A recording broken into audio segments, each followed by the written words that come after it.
Welcome back, everybody. What's going on? We're going to do a little discussion on carburetors in this video, so y'all stay tuned.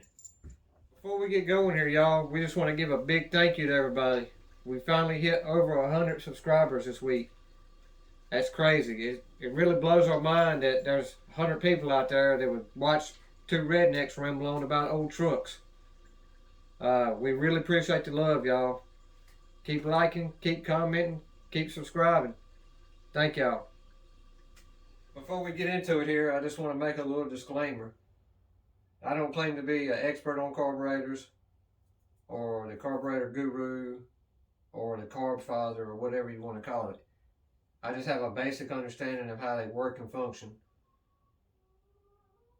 This video will mainly be geared towards the younger crowd that want to learn how to work on carburetors, or possibly even the EFI guys that want to dabble in carburetors but don't have an understanding of how they work.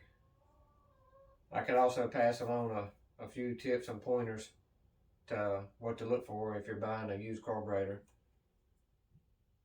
In today's age and time, especially on Facebook groups, it's hard to get a straight answer from people on carburetors, mainly because people's egos are too big to admit that they're wrong, or they didn't understand how something worked, or think they know it all, so they don't have to take advice from other folks.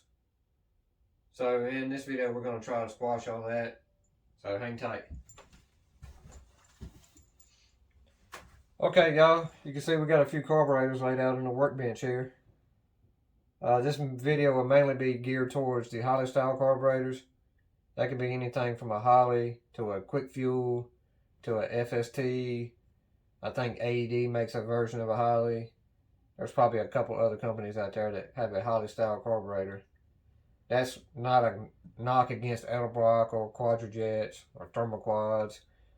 I just happen to prefer working on Holleys, and when it comes down to all-out performance, it's really hard to beat a Holley. Before you get involved in a project like this, I highly recommend picking up a service manual. These things have a wealth of knowledge. I mean, it just covers every little minute detail of every little nook and cranny of these carburetors. The company is called Cartech or SA Designs. These books can be found on Amazon, I think for around 20 or 30 bucks. I've had this one for years, so I definitely recommend picking up one of these.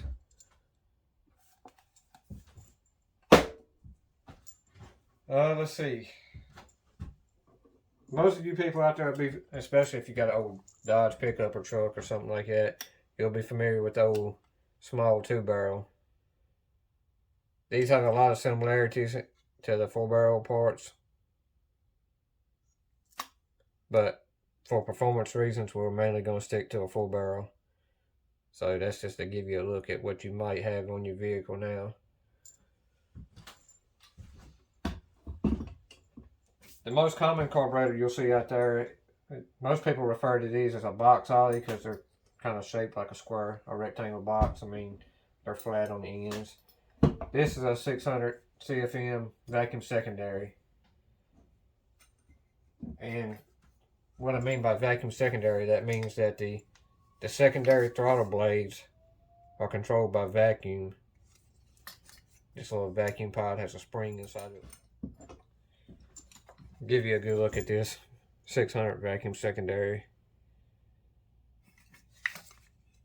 On these vacuum secondaries, as you can see when you open the throttle wide open, the throttle linkage actually has no control over when the secondary throttle blade's open. That is controlled by a vacuum pod that's on the side here. But the throttle has to be physically open far enough for the secondaries to open. As you can see, there's a little limiting rod here. Hopefully I got this in frame. So like if you're part throttle, this little linkage rod is only going to let the secondaries open up so far. The farther you open the throttle, the more the secondaries are allowed to come open if they have the right vacuum signal. So, give you a good look at that. It's supposed to be a choke plate here, as you can see on this FST carb. It's supposed to be a manual choke right here, but somebody did away with the choke on this one. So that's a look at a box style Holley. This is a, as far as I can figure out, this is a 750 vacuum secondary. Somebody has milled the choke horn off of it, or the choke tower. And that's where a lot of your part numbers on these Holleys will be at. If you look close on the back of that choke tower, there's a part number and a list number. And that pretty much helps you identify what this carburetor, what year it was produced, what it came off of. But in the name of performance, somebody has milled down the choke tower on this one. So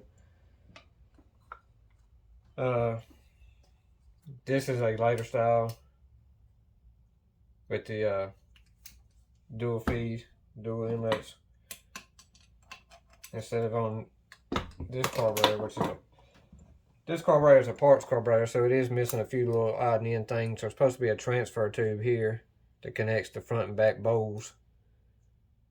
The single fuel inlet would be right here, and then it would fill up your primary bowl. Once your primary bowl is full, the transfer tube would transfer fuel to the back bowls, but it is missing that.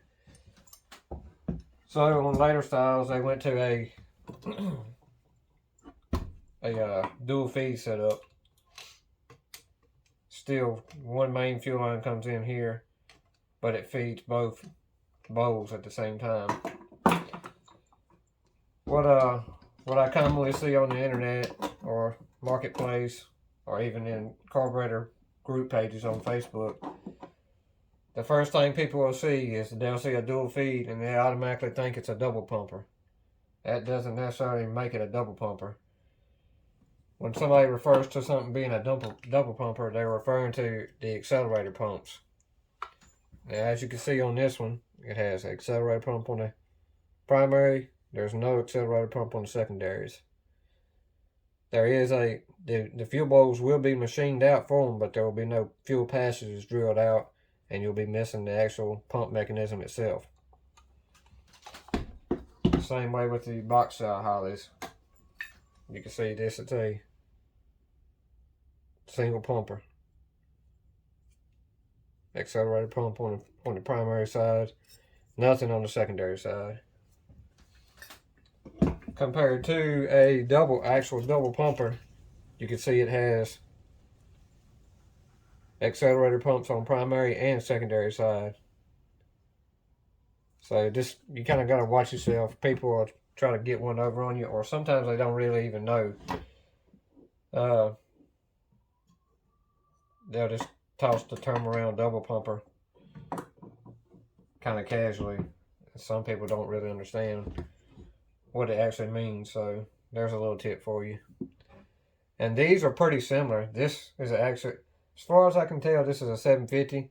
This is a 650 mechanical secondary, but I ordered this with everything mechanical. Mechanical choke, mechanical secondaries. I wanted like no electronics on this thing at all, so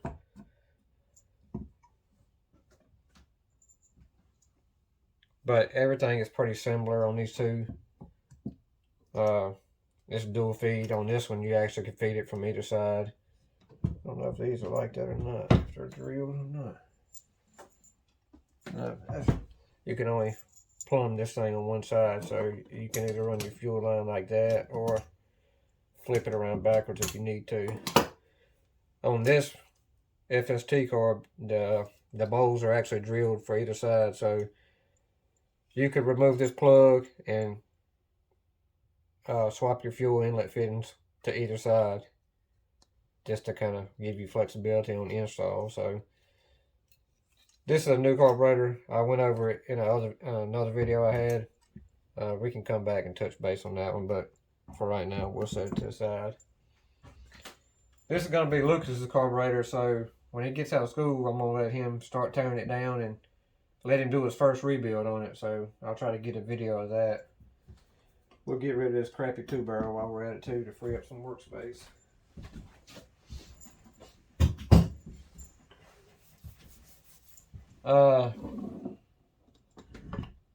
Let me give you a couple tips here that I've learned along the way. One telltale sign to tell that if somebody's trying to get one over on you, or maybe they don't know themselves. Like I said, if they claim something's a double pumper, all you gotta do is actually flip it over and you'll see 1 or 2 accelerator pumps. 2 means you got a double pumper or a mechanical secondary carburetor. 1 means you have a single pumper and a vacuum secondary. Another telltale sign is to look at the main body, which is the center section here, and you'll see what's called a squirter. Now this squirter is actually, it has fuel passages connected to the accelerator pump. And what'll happen is, when you mat the gas and actuate, you can see when you give it any throttle, it actuates that pump arm. And what'll happen is it'll actually squirt fuel out of those 2 discharge nozzles. So that's why that thing is called a squirter. But if you look in the back, there's no provision for a squirter. Like up front here in the primaries, you would have a drilled out hole which has a little needle and valve inside there. The secondaries has no provision at all, so there never was a screw there, there never has been, never will be a screw there for a squirter. Compared to this FST here, it's kind of hard to see, but if you look down inside the choke plate there, you have a primary squirter, and then you have a secondary squirter. So there's another little dead giveaway that it is a vacuum secondary carburetor. Another sign is, if you notice on this carburetor, you'll see, I don't know if it's good enough light to see, you see the primary squirter side right there. But on the back, there's no squirter, just like on that 750, there's no provision for a squirter. But it does have this pod on the side. Some people will get mistaken and call this a choke pod. I've heard all kinds of stuff before. But what that is actually a vacuum pod that controls the opening of the secondary throttle blades. So if you see one of these on a carburetor, that's a dead sign. It's a vacuum secondary carburetor. On this carburetor, for example, the vacuum pod is missing. So, at a quick glance, somebody could mistake this for a mechanical secondary or a double pumper carburetor. But, like I said, all you got to do is look for those 2 squirters. That's a dead sign. Or if you have access to the bottom of it, you'll see that there's only 1 accelerator pump. Not saying that the guy I got this from or anything was that he was trying to do any shady business or nothing. I got this carburetor in a trade deal with a buddy, another Mopar buddy of mine named Jake. Jake, if you're watching, man, what's up? If I remember right, he said that this thing was dribbling fuel from the secondary boosters. So I got to thinking, with the vacuum pod being missing on it, that could be an issue with it dribbling fuel from the back boosters. Also, I noticed that this may have been a remedy to try some of that, to try to alleviate some of the fuel dribbling, but somebody has actually put a nut and bolt in this one to adjust the opening rate on the secondaries. That'll make the secondaries come in sooner because the linkage rod doesn't have to travel the full sweep of the arm. You'll see a lot of old timers do this if they want to bring the secondaries in sooner when they mat the throttle. it doesn't have to travel but half the distance with that little nut and screw there. I don't know if you can see it, but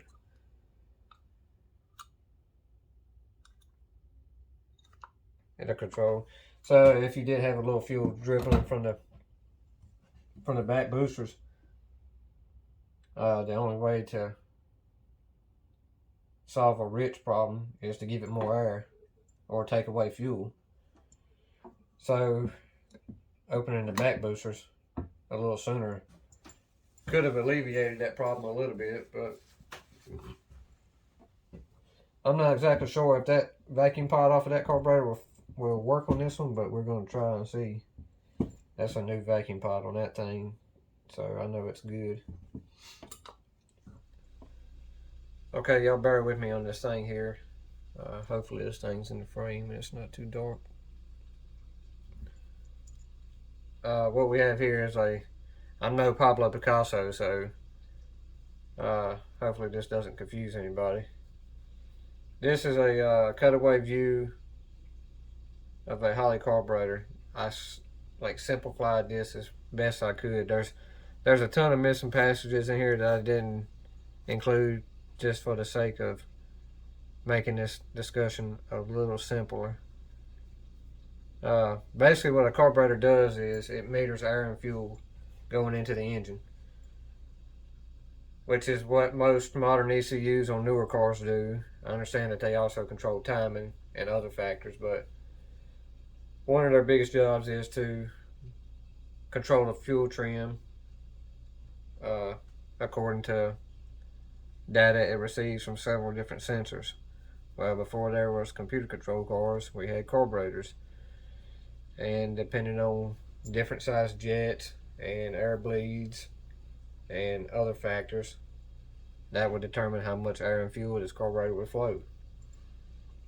So in this diagram, the blue lines will be representing fresh air, and the red lines will be representing fuel.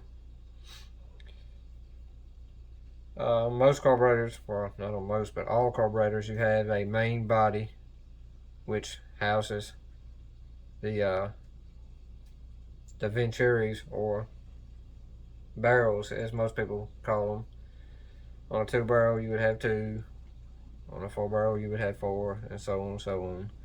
This is a side view of a 4-barrel, so you would have 2 other barrels on the other side.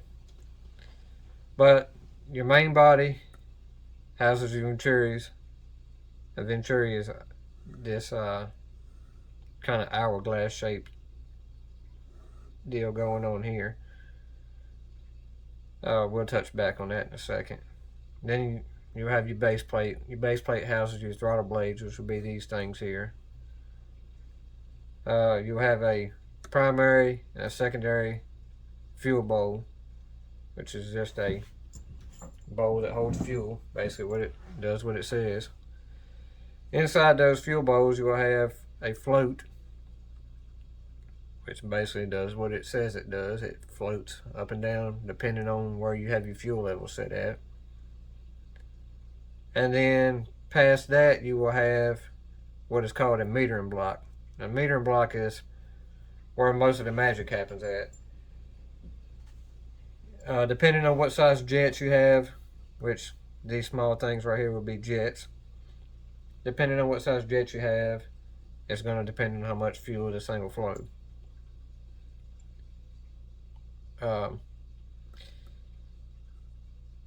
Like I said, there's several things missing here. We're not even including the power valve, the emulsion circuit. If I drew that on here, it would just look like a cluttered up mess, so we kind of just dumbed this down just for the purpose of this video. There's a squirter we talked about earlier. These things inside the barrels of the carburetor, what are considered boosters. If you notice, they have the same, if you look inside, they have the same hourglass shape as the Venturis on the main body. And then basically what you have from here back is a pretty much copy of what the primaries are. Now granted that there are some vacuum secondary carburetors that are running without a metering block. They actually run a metering plate, which is basically it's a plate with fixed jets. You can't change them. What you got is what you got.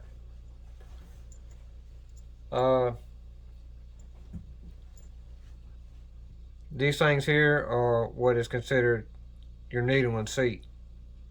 On let's see if I can get it in here without knocking everything over. Once we take this other carburetor apart, you'll get a good idea of it. But there's a the float arm. It comes in contact with the needle valve and seat assembly, and when the float reaches a certain level, depending on where you have your needle and seat adjusted at, it pushes in on that needle and turns off the fuel flow, so the bowls don't overfill. Now keep in mind, like I said, there's a lot of circuits on here that are not illustrated. I don't have the idle mixer screws drawn in here. There's no transition circuit drew in. There's no power valve. So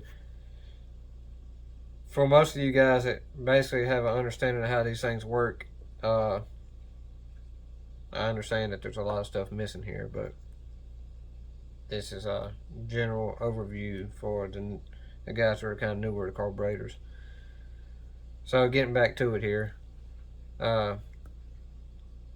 we have your jets here screwed into the metering block. This has a big effect on the jet size, affects how much fuel can actually flow through the main circuit.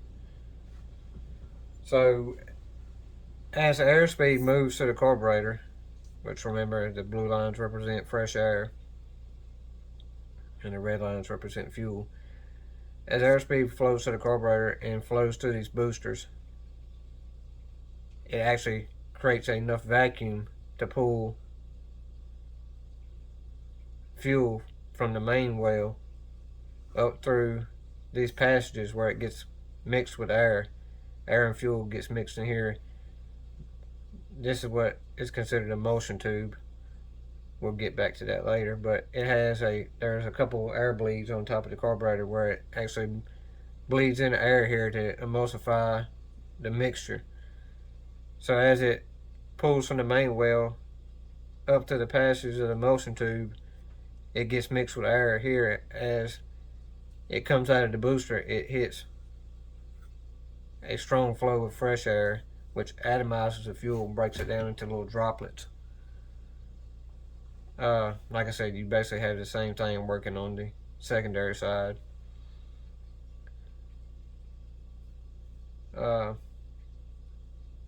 This will make a whole lot more sense once we start tearing down this other carburetor. You'll see what we're actually talking about. The easiest way to do this video would be to break it into segments.